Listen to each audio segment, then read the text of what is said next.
पगली क्या कहत रे बुझो गोरी सटला या खटला से गल गईनी तोहर देखी सूरतिया फिसल गईनी। अब तो कमर के नीचे भी उठला गता देसी भातार बावे देसी फलमूला साया साड़ी नाच देला झूला लालका से हालका चिलैनी धरला पिया खोइनी खाते डाले तबे चैनी धरला।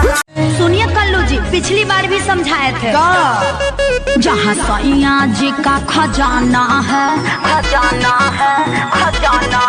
जहाँ सैया जी का खजाना है वहाँ रंग लगाना।